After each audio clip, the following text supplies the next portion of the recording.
Danas je jedan poseban dan za mene. Želim da vam predstavim i da podelim radosnu vest sa vama. Ova parcela ovdje koja se nalazi iza je naš nov projekat.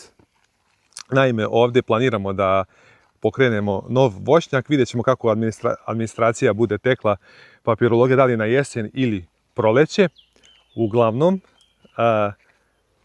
tu će biti nešto tipa jagodičastog voća. Nećemo raditi velike višnja, šljiva i ostale drvenaste kulture. Zašto sam uzbunjen, zašto sam posebno ponosan? Pa zato što je ovo prva parcela koju sam uspio da kupim u mom rodnom selu, u našem Lipolistu. To je prva parcela koju sam kupio nakon smrti mojih dede i babe u Lipolistu. I znam da bi me deda grdio i rekao šta će ti, nemoj više toliko da radiš, ne treba ti. A baba bi rekla, ću ti tu pusti Dragu, neka radi. Tako da, ovo je baš jedan dobar i fin trenutak za mene. Ja sam otišao iz sela prije nekih 21 godinu, školovanje, fakultet, osnovni master studije, kako već to išlo. I uvek sam bio vezan, nikad nisam odustao. Naše imanje porodično je tu, koje je u vlasništvu preko 180 godina porodice, znači nekih 500 metara odavde. Evo tu 200 metara parcele je groblje gdje je sahranjeno 5 generacija mojih predaka. Deda i baba će čuvati ovu njivu, gledat će gore kao video nadzor, vodit će računa da je sve okej. Bez obzira što sam otišao pre 21 godinu i što se neka pravila u selu promenila, ipak je šerif ostao šerif. Tako da ti što menjaju pravila, što misle promenili pravila, malo su se zaigrali. Imali smo neke smicalice da ne kupimo i tako to nešto, ali to je sve iza nas. Kod nas je jako teško kupiti zemlju. Znači, kod nas mi se jako teško odvajamo od zemlje. I zahvalio bi se komšiji, Slobodanu Stameniću, koji je prodao, koji je učinio mi tu, da kažem, za mene je čast. I kad neko prodaje njivu, kad neko prodaje zemlju, i ako on kaže sad za tu zemlju tipa 5, 10, 15, 20 hiljada eura, ako nisi u stanju da ispuniš, ako ne možeš da kupiš, ako ne možeš da platiš, niko ne prodaje ovdje zemlju samo tako što mu se prodaje.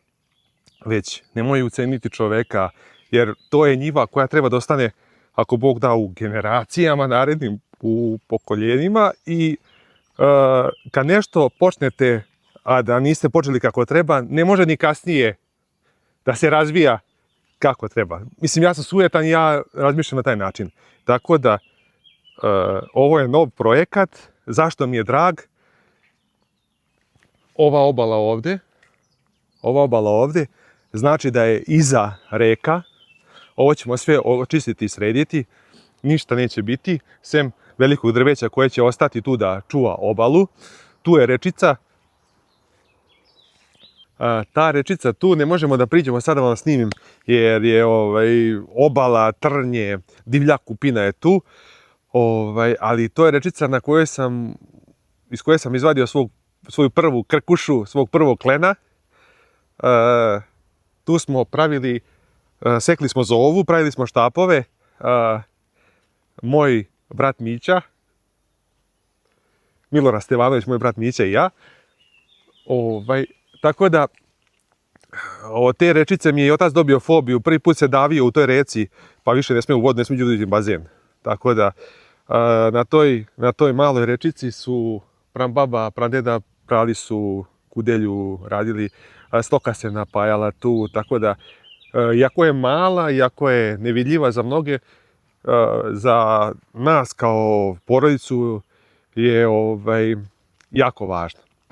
E sad, da malo ostavimo emocije po strani, hajde da vidimo šta ćemo da radimo ovdje.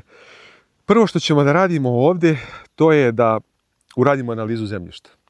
Uradit ćemo analizu zemljišta i vidjet ćemo šta analiza kaže. Nećemo kopati rupe na 60 cm dubine, već ćemo ići tu na 30, jer ćemo, kao što sam rekao, sadit ćemo jagodasto voće. Da li će to biti malina, kupina, jagoda, vidjet ćemo. Ja imam neke svoje favorite. Površina parcele je skoro jedno katastarsko jutro, kako bi rekli u Vojvodini i Sremu. Ovdje kod nas je nekih 55 ari. Asfaltni put je pored. Jako je blizu kuće. Znači 100 metara obale rečice. Tamo ima jedno poluostrvo za hlad uz reku. Tako da Tu je lucerka, deteljina je lucerka, ona je sad malo ređa, ali čim je lucerka tu znači da je kvalitet zemljišta dobar, jer lucerka neće na lošim zemljištima da uspeva. Ova obala ovdje je dragocena, zato što će da štiti ovu parcelu ovdje, štitit će od ranih jesenjih mrazeva. Znači kad imate parcelu poput ove i kad je mraz, a imate obalu pored sebe, ta obala itekako doprinosi i štiti. Rosa ostaje malo duže na samoj njivi, jer visoko drveće ipak daje taj neki hlad. Prinosi se neće umanjiti na voću kao što su malina, kupina ili tako voće, neće uticati na prinose to što imate drvo pored, kao što bi recimo uticalo da je kukuruz, da je pšenica, da je pa imate obalu, pa zavetrinu, pa japadak, pa sto nekih stvari, tako da ovdje će dobro doći će dobro i kao predah od vrućine, da se sklonite, da malo prodišete, da napravite pauzu, tako da idemo, guramo priču dalje. Poruku koju bi poslao ljudi iz našeg sela, koji gledaju, koji možda budu gledali, slušali i vidjeli.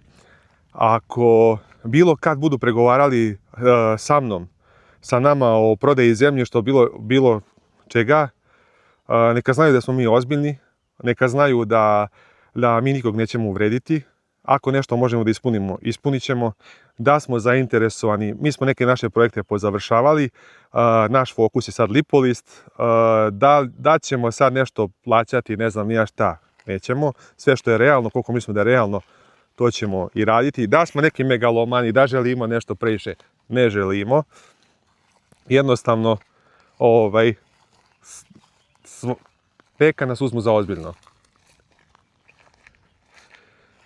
Tamo nam je ulaz u njivu, znači radimo analizu, radimo zeleno zaoravanje, vidjet ćemo šta, to će sigurno biti zeleno zaoravanje, vidjet ćemo kojih elemenata fali, šta ćemo morati da dodamo za te kulture koje budemo sadili.